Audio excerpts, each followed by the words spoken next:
Boa tarde, pessoal. Estão ouvindo bem? Open.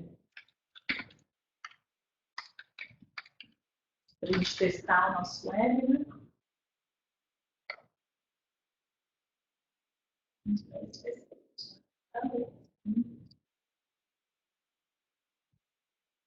Acho que a gente pode começar. Vamos. Bom, pessoal, boa tarde. Eu sou Lígia, tenho um trabalho sobre futuro, e a gente tenta imaginar aí como vai acontecer nas diversas áreas e indústrias esse futuro eminente através da tecnologia. E hoje aqui o objetivo é pensar, né, formas dentro da mediação, que é o nosso assunto core, nosso assunto principal, principalmente uma série de questionamentos e reflexões sobre mediação empresarial é mesmo algo que cabe nas empresas hoje em dia? Essa é uma das reflexões e das perguntas que nós gostaríamos de responder hoje aqui com as nossas convidadas. Além do que, existe uma série de oportunidades dentro dessa área, caso você já assuma que isso realmente é importante para você, que provavelmente não está sendo explorado. E aí eu tenho uma honra imensa de chamar a Ana. A Ana vai abrir a nossa conversa aqui. De uma forma geral, cada convidada tem em média 5 minutinhos. Eu vou ser meio que a pessoa que cuida do tempo aqui também. Ana, você fez um artigo maravilhoso que está saindo no livro, que essa mesa aqui teve a oportunidade de liderar no nome da Aline. Então a gente brinca que essa conversa é quase um spoiler de boa parte do que está acontecendo, embora tenha uma infinidade muito maior de artigos no livro. Mas você fez, para esse livro em específico, você trabalha um tema que chama a interface entre a mediação extrajudicial e judicial, uma interpretação coerente. Eu acho que, para falar desse tema, você poderia capitanear o seu artigo. Obrigada, Lígia. Obrigada, Ana, aqui, ouvindo a gente. Bom, vou então ser breve, vou começar com a Só um minutinho, porque eles estão falando que não estão ouvindo. Só um minuto. Está ouvindo agora? Sim, ela. Tá bom, então vamos continuar. Então, boa tarde a todos. Meu nome é Ana Luísa Valde, está aqui no Rio Grande do Sul. Eu queria então falar um pouquinho sobre como que eu tenho interpretado essa interface entre a mediação privada e judicial, principalmente. Para mim, a mediação ela é naturalmente privada, ela iniciou na esfera privada, e faz muito sentido que seja assim, porque a maior parte dos conflitos são resolvidos na esfera privada, seja pela mediação, seja pela negociação, seja por outros métodos. E quando foi elaborado o marco legal da mediação no Brasil, isso foi muito levado em consideração. Tanto que a gente tem o CPC, cuidando de mediação judicial, e a lei de mediação, que cuida de mediação judicial e extrajudicial. E a interpretação sistemática desses dois marcos, essas duas leis que criaram o marco regulatório, deu toda uma ênfase na mediação privada. Então, a mim parece que toda a lógica diz: empresas ou pessoas de um modo geral procurem resolver os seus conflitos de forma autorresponsável, de forma sejam protagonistas dos seus conflitos, busquem vocês mesmos resolverem os conflitos dos outros, melhorem a comunicação, melhorem essa esfera negocial e com isso resolvam isso fora do judiciário. Caso não consigam e realmente precisem de um apoio do Estado para resolver, então aí sim entrar com a ação judicial. Mas ainda assim, dentro dessa sistemática, o que a lei coloca é todo um desincentivo, na minha visão, para a mediação judicial, porque você pode entrar com a ação judicial e aí o juiz vai encaminhar para a mediação judicial. Nesse encaminhamento, se um dos dois quiserem fazer mediação, os dois têm que fazer. Então, a gente já tem um incentivo aí para a mediação. E aí, como que o juiz pode remeter esse caso dentro do aspecto judicial? Na minha visão, se for uma questão de justiça gratuita, o juiz deve encaminhar para o Sejusques. E se for uma questão que não envolva justiça gratuita, todos os tribunais devem ter uma lista de mediadores com mediação remunerada em que haja uma distribuição aleatória. O que a gente percebe na prática é que essa lista de mediadores pelos tribunais ainda não está sendo organizada, mas é o que a lei determina que os tribunais organizem essa lista de mediadores. E aí a distribuição seria aleatória como um caso judicial. Da mesma forma que se distribui as ações judiciais para os juízes competentes, se distribuiria os mediadores essa mediação dentro da esfera judicial. Então, essa distribuição, na minha visão, ela acaba acontecendo para as pessoas que não conseguiram desenvolver a habilidade de escolher o mediador, que é a grande chave da mediação. Escolher o mediador adequado para o seu caso, seja uma empresa, seja uma pessoa, escolher o mediador adequado já é meio caminho para a mediação funcionar. Então, na mediação judicial, você perde essa oportunidade. Não sei como é que eu estou de tempo. Deixa eu só fazer uma parte. Tem algumas pessoas que estão colocando que não estão ouvindo nem assistindo. A nossa sugestão, primeiro, a gente quer tranquilizá-los que o material vai ficar gravado e depois os acessos vão. Pode ser alguma coisa do próprio computador, tá? Porque aqui minha TI falou que está tudo funcionando perfeitamente. Pode ter algum plugin aí que não está funcionando corretamente do próprio site da Eventdeals. Tenta entrar e sair de novo, que foi o que aconteceu com alguns colegas e já estão nos ouvindo, tá? Para quem não estava desde o começo, esse é o primeiro, o Target Talks. A gente está fazendo praticamente um spoiler do nosso livro, Visão Multidisciplinar, e a Anne Isolde está contando um pouco do artigo que ela escreveu. Vocês tentem, por favor, entrar de novo para a gente conseguir dar sequência? Pode continuar. Bom, aí a outra sistemática que a legislação prestigiou foi o credenciamento de câmaras aos tribunais. E esse credenciamento, ele funciona como uma referência para o mercado. Então, ele também está voltado para a mediação privada. E o regime dessas câmaras credenciadas é o regime da mediação extrajudicial. O que também eu tenho observado na prática é que o tribunal tem exigido que nessas câmaras credenciadas, os mediadores sejam mediadores judiciais e sejam mediadores que também trabalham nos centros dos tribunais de mediação, e muitos juízes estão encaminhando casos para essas câmaras credenciadas de uma forma direta, o que, na minha visão, não é o ideal para o mercado, porque o ideal seria que essas câmaras realmente funcionassem como câmaras no regime extrajudicial e que as pessoas escolhessem as câmaras conforme o livre regime do mercado, conforme os custos, a localidade, o estilo de mediação, enfim, tem milhões de fatores que podem impactar nessa escolha.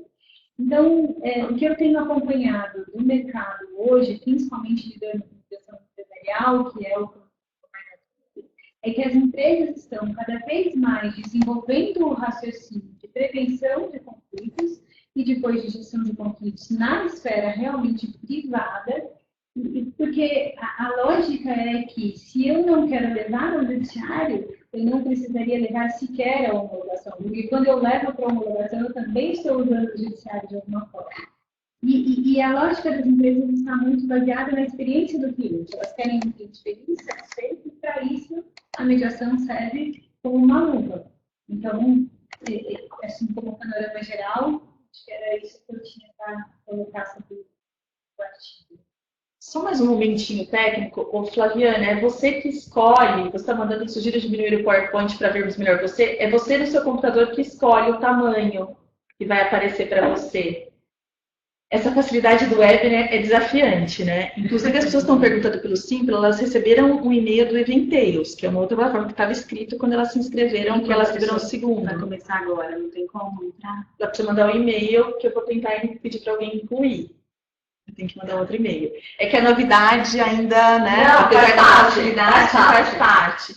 Você consegue, Flaviana, no seu computador, tá? Vocês não estão, a gente não ouve o que vocês falam, mas eu estou vendo que vocês conseguiram. Ótimo. A gente vai dar sequência, porque a gente vai ter um momento muito importante, tem muitas pessoas nos assistindo, a gente já agradece de antemão isso. E eu volto aí para a Lígia dar continuidade. Ana, obrigada. Já guardei aqui uma observação que pode virar uma pergunta, dependendo de como o resto da dinâmica aconteça. Tânia, nós vamos para você. Foi uma felicidade muito grande te ouvir falar de sua aula ontem. Eu acho que foi uma série de ensinamentos, para mim que não sou da área do dinheiro, mas sou da área da tecnologia. Eu acho que você podia ir pela mesma linha que você foi ontem, com foco no que você escreveu no livro. Eu acho que a gente vai ter uns 5 minutos maravilhosos. Mediação segundo você. Boa tarde para todos, passando aqui por São Paulo, numa mesa de paulistas, e podendo participar dessa oportunidade de ter o primeiro webinar da Target. Bom, o artigo fala sobre prevenção e resolução de conflitos empresariais. E o nosso tema de hoje é presente e futuro da mediação. Presente da mediação. O presente da mediação mostra, da mediação empresarial em especial, mostra um crescimento exponencial. Nós vamos ter esses dados em pesquisas nacionais. Daniela Gabay tem uma publicação recente que menciona sobre esse crescimento. Nós vamos ter esses dados em pesquisas internacionais, como da Fortune. Então, a mediação empresarial cresce exponencialmente, independente de cláusula, tanto nas câmaras quanto ad hoc. Qual é a motivação desse crescimento? Do meu ponto de vista, o mundo contemporâneo está resgatando o diálogo, né? Nós temos uma série de instrumentos que se inauguraram porque o diálogo não foi profícuo, e hoje, mercados comuns, União Europeia, os fóruns todos que resolvem sobre questões mundiais, questões comerciais, questões de meio ambiente, utilizam o diálogo como instrumento. Então, o diálogo é meio e é método hoje. Essa é uma primeira motivação. A segunda motivação é porque os instrumentos existentes até então para o mundo empresarial, especialmente a resolução judicial e a arbitragem, mantêm a sua pertinência, mas hoje integram um sistema multiportas de resolução de controvérsias. O sistema multiportas viabiliza que os instrumentos possam ser eleitos a partir do princípio da adequação, né? Então, a mediação ganha uma especial eleição pelo mundo corporativo, principalmente em função dos benefícios que ela traz. Ela mantém o controle sobre o procedimento e sobre o resultado, em função da autoria.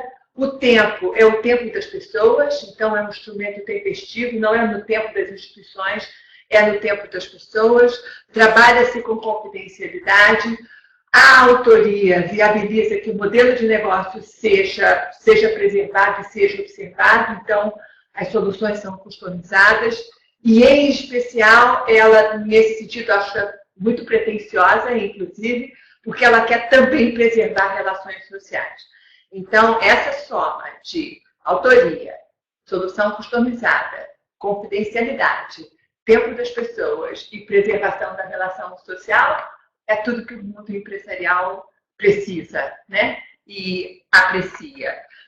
Com isso, a gente traz para a tela os ativos intangíveis das empresas. A gente está muito acostumado a ter em tela o que é tangível, o que é contábil, o que é tocável, mas capital humano, relação com clientes, relações de contrato, né? Relações interpessoais interferem enormemente as relações interpessoais na produção, a relação com o cliente na imagem, a preservação do capital humano na competência das empresas. Então, esse é um instrumento que se viabiliza para uma pauta objetiva e para uma pauta subjetiva. Então, pode tratar de questões tangíveis e de questões intangíveis. Futuro, dois temas. Um sistema multiporta dentro das empresas, não só um sistema multiportas disponível para todos nós, mas as empresas podem ter o seu passo a passo de resolução de controvérsias e incluir a mediação também intracorpores. E um outro tema de futuro é as cláusulas escalonadas, que têm feito parte dos nossos contratos, o que já é um avanço, viabilizarem um modelo que a gente conhece ultimamente como Mixed Mode, que é a possibilidade de você transitar pelos diferentes instrumentos de acordo com a necessidade. Então, a gente não tica negociação e mediação e vai para os meios adversariais. A gente mantém o diálogo permanente e disponível à mesa, e mesmo que um processo adversarial se instaure, as janelas de negociação permanecem disponíveis. Acho que principalmente isso, que é o grande ganho, que o diálogo pode se manter presente todo o tempo, preventivamente, curativamente e mesmo que a litigância tenha se instaurado. É isso. Muito obrigada. Bom, eu acho que na sequência, Ju, você também, né, contribuiu para o material do livro, e você fala muito na linha de é necessária essa mudança de paradigma sobre a experiência do consumidor na resolução de conflitos, para que sobre esse próprio consumidor, essa própria clientela. Fala mais sobre isso. Só um minuto, Ju. Pessoal, a gente está com muitas pessoas que eu acho que não leram a resposta do Simpla, que era para entrar via Eventeiros. Eu estou tentando com o meu back-office aqui regularizar isso, mas eu não sei se a gente vai conseguir, mas fica gravado. Fiquem tranquilos que depois a gente vai disponibilizar o link novamente, tá? Vamos lá, Juliana, com você. Bom, eu escrevi a respeito dessa experiência do consumidor, baseado naquilo que eu venho trabalhando, atendendo, especialmente na mediação, os consumidores. Porque os consumidores, quando eles chegam, e muitas vezes na mesa de mediação no judiciário, pré-processual, antes de entrarem com o processo, são convidados para a resolução de conflitos no judiciário. E aí, nesse momento, eles chegam com muita raiva, porque eles passaram por um percurso onde eles já tentaram falar com diversas pessoas, e eu sempre falo que é muito interessante a gente pensar que nós também somos consumidores. Então, é fácil a gente se colocar nesse lugar e sentir empatia, porque a gente está também, em muitos momentos, nesse papel. E a gente sabe os desafios que tem um telefonema para resolução de conflitos, muitas vezes uma pessoa do outro lado que não está preparada o suficiente para te atender, que não compreende a sua necessidade, que não tem uma escuta para aquilo que você gostaria de ver resolvido. E muitas vezes está cumprindo um protocolo que foi o que foi passado para ela, né? Então, ter a consciência de que, hoje em dia, existe um interesse de fidelização das empresas em relação aos seus consumidores, aos seus clientes, traz uma ideia de que eu preciso cuidar desse trajeto que o consumidor passa na resolução dos seus conflitos. Então, muitas vezes tem uma questão de atendimento, muitas vezes tem uma questão conversacional ali, que às vezes acaba tomando uma importância muito maior do que o conflito, a situação que levou esse consumidor a pleitear algo para a empresa. Então, isso é algo que realmente eu trouxe um olhar para as empresas perceberem a importância de cuidar disso. E como é que eu poderia demonstrar isso? Eu fui buscar algumas pesquisas relacionadas à satisfação do consumidor. E eu achei uma pesquisa na área de marketing, um trabalho que está mencionado no meu artigo, onde o consumidor fala que aquela ideia antiga, né, que as pessoas têm de um consumidor que é aproveitar de uma situação de conflito para tirar vantagem. Tem muita gente que chega, que tem essa ideia, muitas empresas. Ou que o consumidor, então, quando a gente vai pedir uma coisa enquanto consumidor, que eu estou pedindo um favor. E é tratado como alguém que está pedindo um favor. Então, isso tudo vai criando um desgaste. E o que os consumidores revelam? Que eles querem ser tratados com dignidade.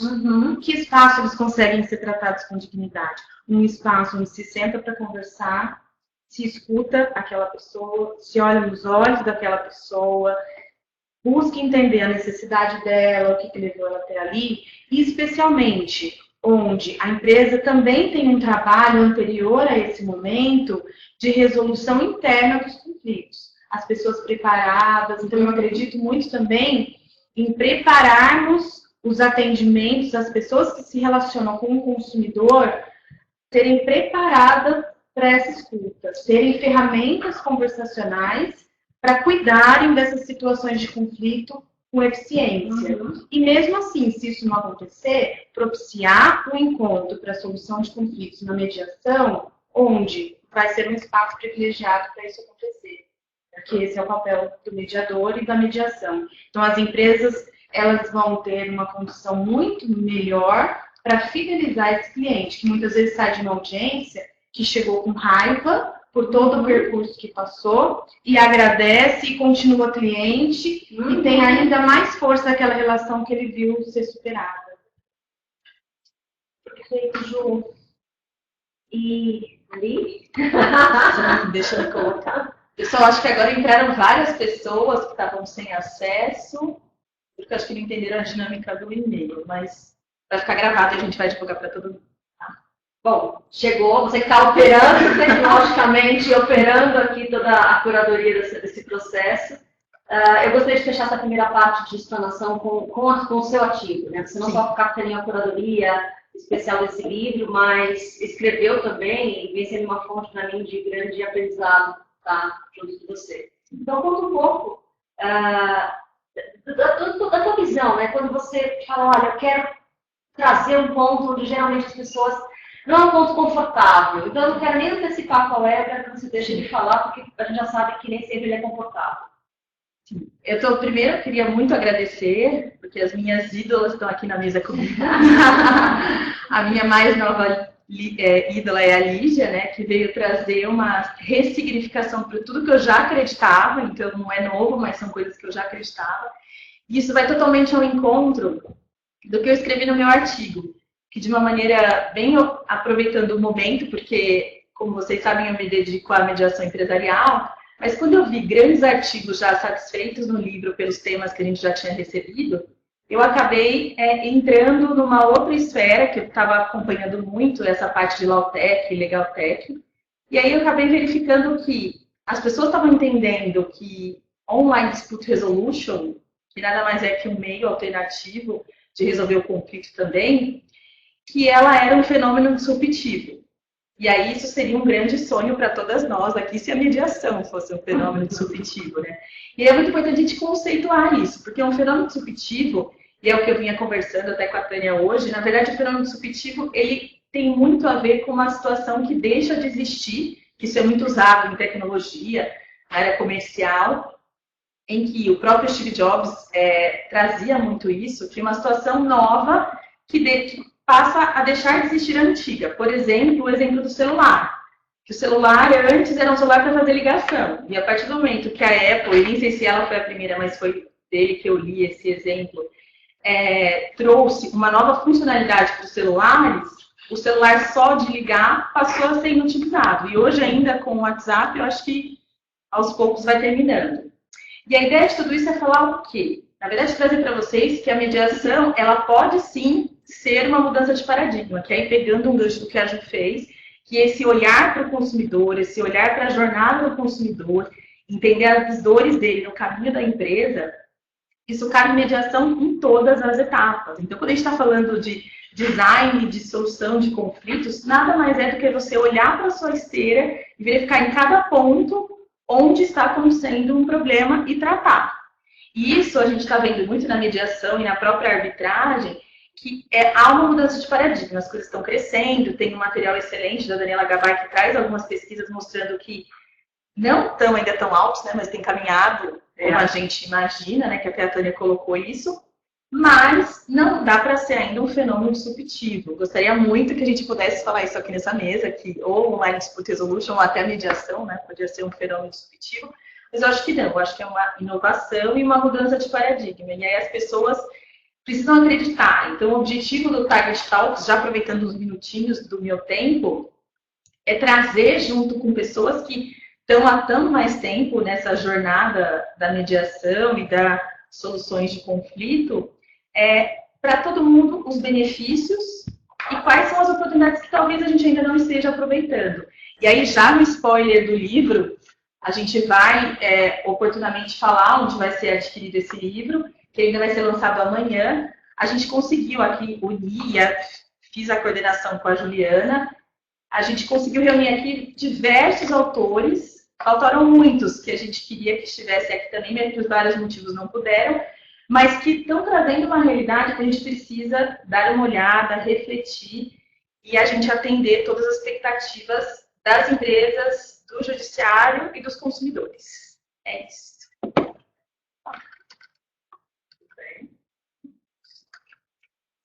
eu acho que só para nós. As pessoas estão aí. estão vendo todo mundo na mesa. Tá? A gente consegue fazer um negócio. Muito bem. Não estou vendo todos, é isso? É que não tá porque eu fui virando para quem estava falando, né? Eu fiz isso para vocês. Bota a sua imagem um pouquinho, que eu acho que a gente esqueceu de substituir a minha pela sua. Então... Tá bom. Vamos colocar a sua um pouquinho. Isso. Bom, Agora deu? Deu. Eu acho que com isso a gente fecha a primeira rodada, né, da nossa conversa aqui. E aí eu oficialmente faço a minha fala nessa história toda. Porque uma pessoa de tecnologia está fazendo uma mesa da área jurídica de mediações. E eu acho que essa é a beleza do encontro entre multidisciplinas e multiáreas. A Aline, quando ela me conheceu, a gente teve uma conexão imediata. Quando ela diz a releitura do que ela já acreditava, é também uma releitura do que eu acredito. Então, quando a gente fala de tecnologia que conecta a tecnologia para benefício do humano, a primeira coisa que vem na nossa mente escutando isso é, sei lá, as narrativas de Hollywood, os Black Mirrors da vida, que conectam o melhor da tecnologia com o pior do humano. E aí dão as narrativas distópicas, né? O que é muito difícil de acreditar que é o mundo que eu quero viver. É melhor parar daqui para trás e não daqui para frente. E eu acho que o meu trabalho é fazer as narrativas não distópicas. E não sendo utópica, mas trazendo pontos de prova de por onde a gente está caminhando para pegar a tecnologia e pegar humanos que estão se exponenciando também em uma medida semelhante que essas tecnologias se desenvolvem e encontrar esse grupo, encontrar todo esse trabalho de mediação, para mim, é a tradutiva de um futuro. Entendeu? Quando o humano, a relação humana, ela precisa ser julgada por um terceiro de forma salomônica, significa que nós, como humanos, falhamos muito naquela história. Então, se eu tivesse que dizer qual que é o the future of law, né, em inglês, eu adoro no meio da tecnologia falar as coisas em inglês, eu diria que a economia ela vai estar dividida entre o que eles chamam de economia mais dura, essa economia onde as relações humanas podem ser facilmente substituídas por máquinas, e as relações da economia mais leve. Né? Então, em inglês, hard economy, soft economy, isso não é um conceito meu, é um conceito já instituído nesse mercado de tecnologia. E se eu tivesse que trazer para cada área, e a área na qual a gente está conversando aqui hoje, ficaria como soft law e hard law. Aonde que é hard law e aonde que é soft law? Onde é que é direito duro? Direito duro é quando você tem que ser basicamente um operador do direito, pegar fatos, provas e julgar esse processo todo, dando uma sentença em cima de vidas terceiras, simplesmente sabendo muito de uma lei, aplicando ela, ou aplicando, enfim, os gaps dela.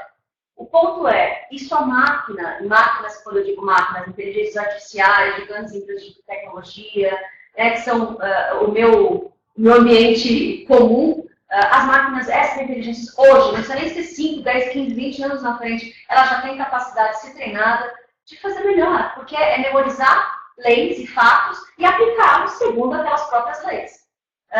Isso a máquina vai fazer melhor. E essa competição não deveria nem ser encarada como uma competição, ele vai substituir o meu trabalho.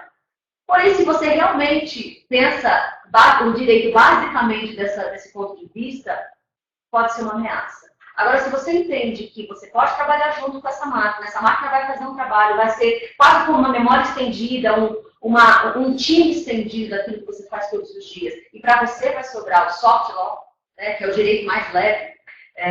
E eu gosto de ler a definição desse direito mais leve, porque ele diz assim, quem decidir daqui para frente conectar suas carreiras, suas experiências, suas inteligências com o que a máquina vai poder trazer de melhor, você provavelmente vai trabalhar com soft law, porque essa é a área de vocês. Então, vocês vão co-criar a justiça com os indivíduos e organização.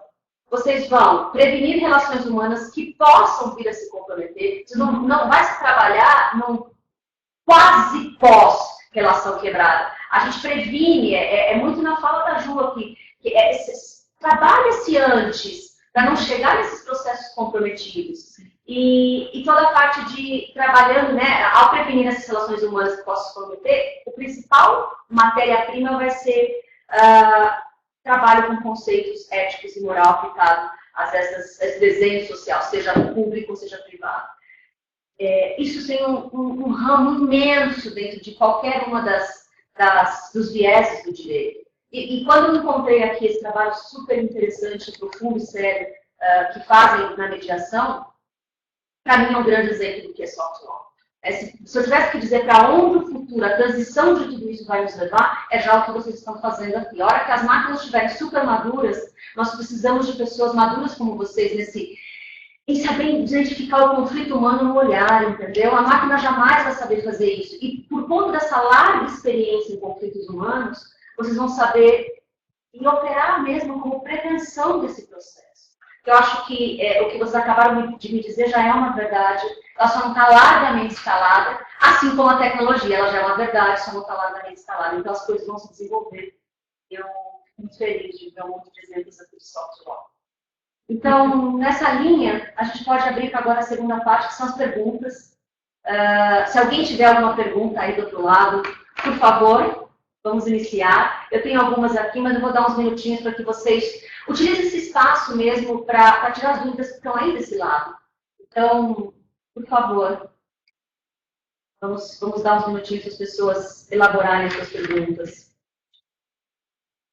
Enquanto eles me elaboram, posso fazer? Claro! Para mim, o que o mediador faz é acompanhar as pessoas em processos de mudança. E por quê? Porque a mudança que gera conflito. Então, a resistência à mudança gera conflito. Então, no fundo, a função do mediador é acompanhar as pessoas em processos de mudança.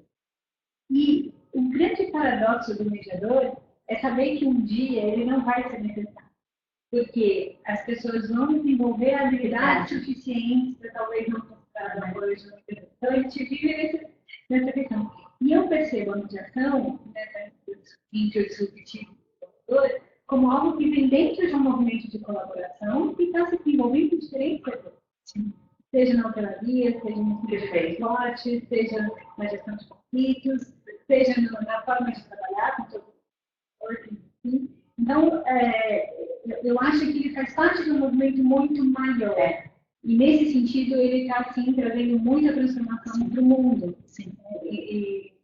Enfim, então eu percebo que uma pessoa que passou por uma mediação nunca mais vai lidar com os seus conflitos, outros conflitos, da mesma forma. Porque a mediação tem um caráter pedagógico e ela aprende a lidar com algumas questões de forma diferente. Então, o caráter preventivo, ele não está só nessa antecipação, mas ele também está nessa pedagogia que vem de um processo. Então, quando a gente tiver muita gente fazendo a mediação, o mundo vai ser diferente. É esse o papel.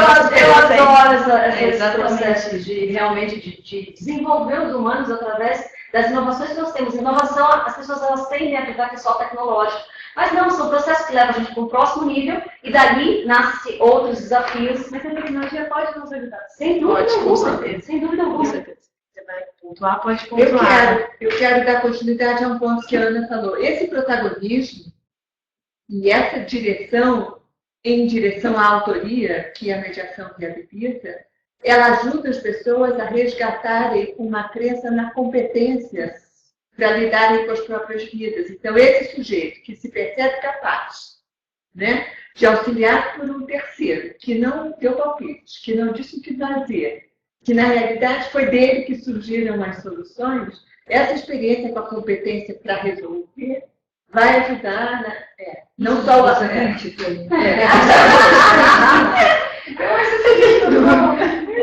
E aí a gente recebeu uma pergunta aqui de como que isso se aplicaria, na verdade, para uma empresa. Como todos esses critérios, todos esses conceitos que a gente está trazendo aqui se aplicaria para uma empresa. Eu vou começar, mas depois eu abro para que todas falem, né?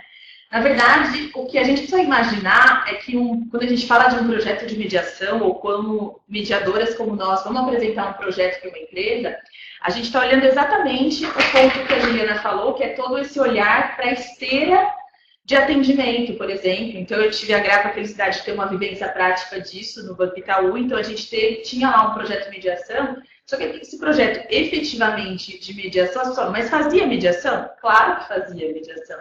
Só que teve um passo antes, que foi o quê? Cuidar, como a Juliana muito bem colocou, de onde o cliente estava, de trazer treinamentos de comunicação eficiente, comunicação não violenta, por exemplo, para o atendimento, para a ouvidoria, para as áreas que pudessem ter um relacionamento com o cliente. Hoje em dia, cabe na mediação empresarial os treinamentos, inclusive para a área de vendas, para a área de back-office, para todas as áreas da empresa, inclusive RH, conflitos de equipe. Por quê? Porque quando a gente está falando de mediação, isso é lato sensu, né? A gente traz aqui conceitos que a gente falou, é para a vida. Então, isso cabe em qualquer lugar. Então, a gente precisa tomar bastante cuidado porque a gente fala... Eu fui uma dessas que, em 2012, quando me falaram que eu ia trabalhar com um projeto de mediação, 2013, mas mediação é família. Não é, definitivamente não, né?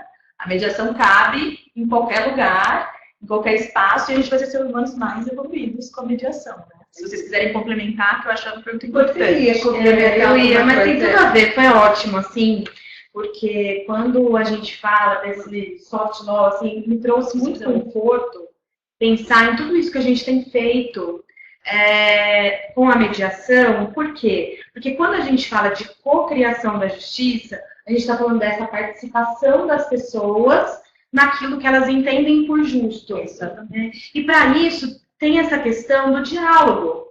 Então, parece, né, as pessoas vão conseguir conversar. Mas é tão maluco porque a gente fala de tanta tecnologia e uma coisa que sempre existiu, que foi o diálogo, né, a conversa sempre existiu, e a gente desaprendeu a fazer isso de uma forma onde o outro se sente ouvido, onde eu consigo falar o que a pessoa precisa, que é possível para ela ouvir, eu também consigo escutá-la. Então, essa questão da comunicação, para mim, é muito central. Quando a gente fala de ferramentas, e aqui temos a nossa caixa de ferramentas de mediação, ao vivo, né? Nossa caixa ao vivo e a cores da nossa caixa de ferramentas. Aliás, quem não leu, leia, né? Caixa de ferramentas da FAI. Eu penso que esse é o grande ferramental tecnológico. Qual tecnologia? Tecnologia de melhores ferramentas, melhores recursos para treinar habilidades conversacionais. Então, isso qualquer pessoa precisa. E nas empresas, a gente tem visto uma necessidade muito grande. Por quê? É contraproducente o conflito que acontece dentro da própria empresa, entre seus sócios que refletem no como a empresa funciona, empresas familiares, empresas com grande número de acionistas, tudo isso, a questão dialógica, ela é central, e aí acabam acontecendo os conflitos, e aí a necessidade da mediação acontecer para ter esse espaço favorecido. Então, esse é o caminho, assim, eu acho que tanto para as empresas quanto qualquer pessoa, qualquer relação, a empresa como consumidor, que foi o meu foco, mas entre os sócios tem tido muitas questões, isso muda tudo, muda como a empresa se organiza, e é um pensar daqui para frente. Então, a mediação não vai ficar procurando o que aconteceu lá atrás, por que chegamos nisso, quem é o culpado. Nós vamos olhar para o que nós podemos fazer para sair dessa situação, desse momento onde a gente está. Para mim, quando eu vejo vocês articulando todos os sistemas e eu sou de fora, parece que é a solução perfeita, porque você reinstala um diálogo antes de chegar a se legislar quando alguém terceiro, uma lei, um juiz vai ter que executar as partes. Pelos números que vocês me passaram, é inclusive financeiramente interessante, do ponto de vista do investimento num processo de recursos, de dinheiro e de tempo, e de desgaste mesmo emocional das partes.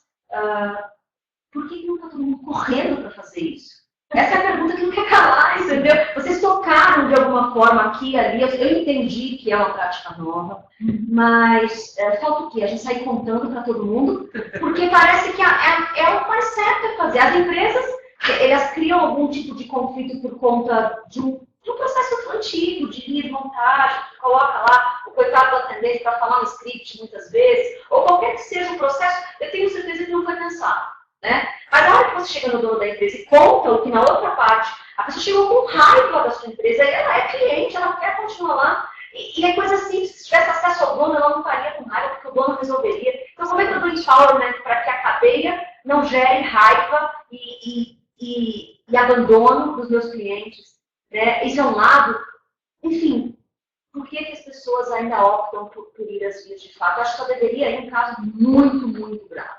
É que hoje, na verdade, se vocês me permitem começar, mas eu acho que todas deveriam falar sobre isso, que vai ser a última pergunta mesmo. A gente deveria, o que está faltando é que, primeiro, que hoje, no momento que a gente se encontra, isso ainda é um pouco, não é incerto, mas a gente precisa de uma ajuda não só da empresa. Eu acho que é um trabalho, na verdade, de 4 mãos. A gente precisa, na verdade, dos consumidores entenderem que traz efetividade, que eles podem procurar um Sejusc ou uma ajuda extrajudicial, que ele pode procurar os canais internos da empresa, que estão se preparando, tá?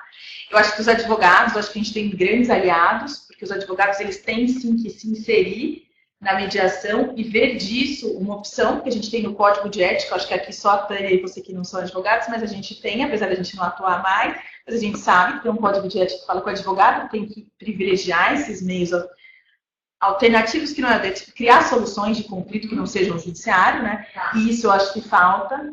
Eu acho que os próprios juízes ainda em algum termo, acho que o dano moral, eu acho que alguns tipos de condenação, acho que algum tipo de paternalismo, que ainda existe às vezes em alguns lugares, isso também fomenta. Então eu acho que são algumas coisas, e aí no trabalho nosso também de mediadores que estão aí na ativa, e elas há muito mais tempo, sabem que isso é um trabalho de formiguinha, mas que eu acho que um movimento como esse que a gente está fazendo, que várias pessoas estão fazendo, tem que trazer para todo mundo o que pode acontecer de bom, né? Como isso pode agregar.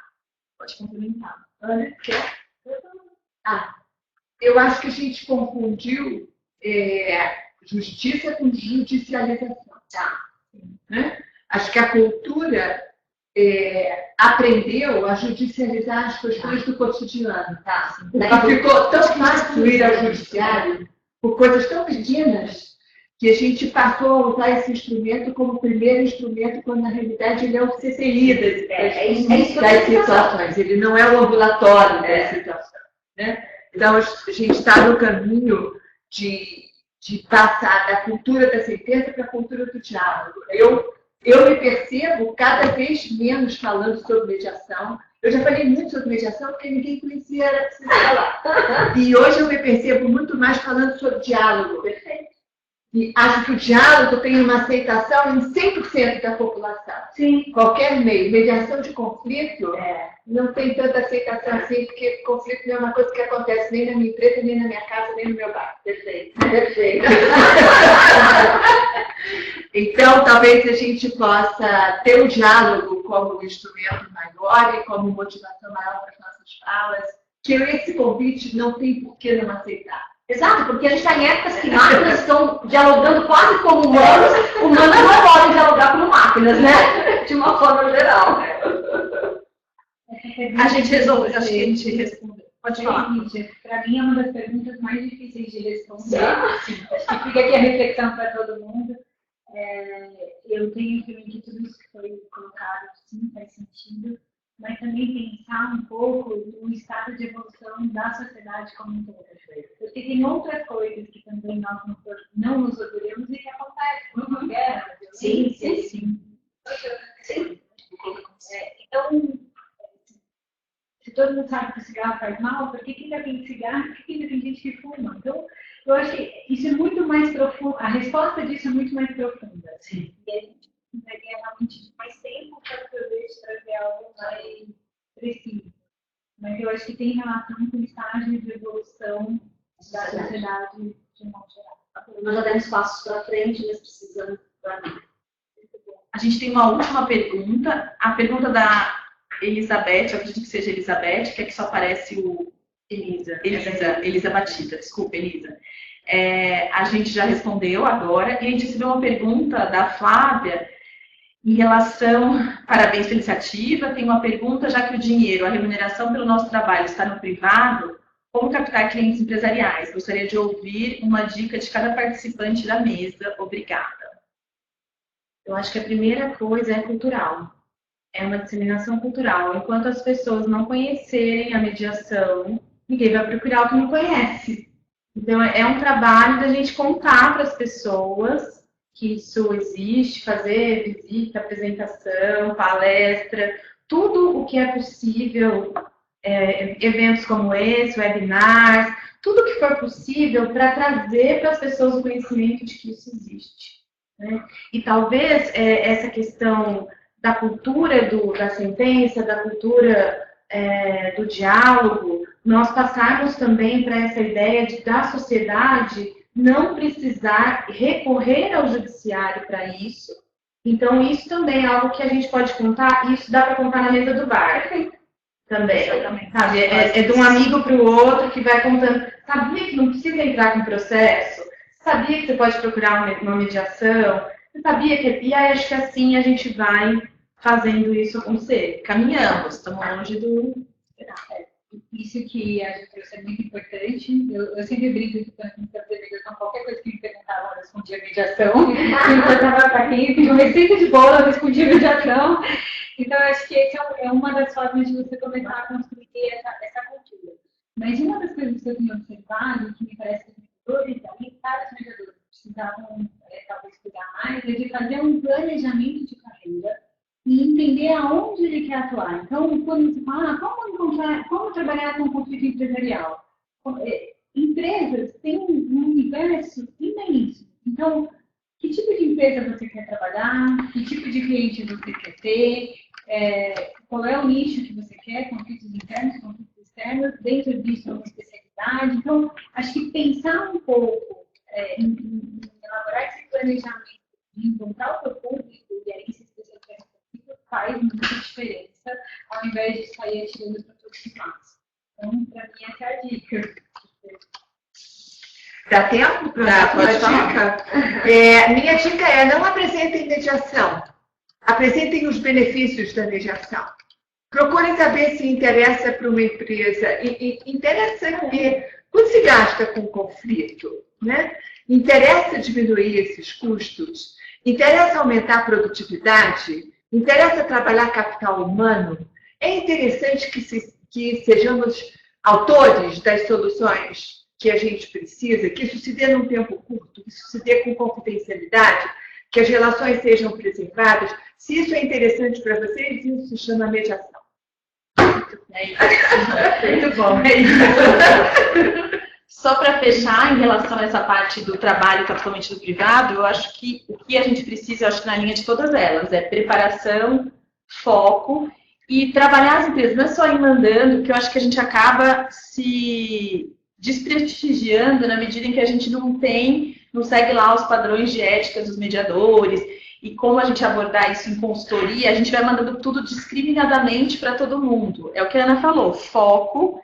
A gente tem que mandar uma coisa mais coerente com a realidade e um estudo. Para você fazer uma visita numa empresa, é quase um mês de preparação, porque você tem que entender tudo que você pode ajudar. E aí, na linha do que a Tânia falou, entender cada passo, trazer oportunidades, diálogo, resgatar tudo isso.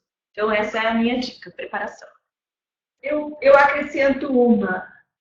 Quem sabe a gente possa usar com mais frequência facilitação de diálogos. É isso que eu tenho usado. E não só mediação, né? Porque para ser mediação precisa um rito, precisa um protocolo, especialmente depois dos marcos legais.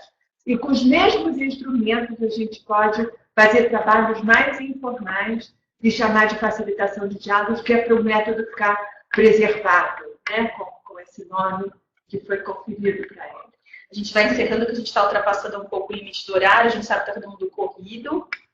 Volto para a Lígia para... Bom, eu acho que a gente fecha dessa forma com a reflexão de que se o futuro vai ser algo baseado em relações humanas leves e não duras, que a gente possa, de verdade, exercitar esses passos que, a Tânia já disse, são mediações, eles são meios para se chegar em um patamar cada vez mais ideal da humanidade, com todos os recursos que a gente pode ter de inovação da humanidade.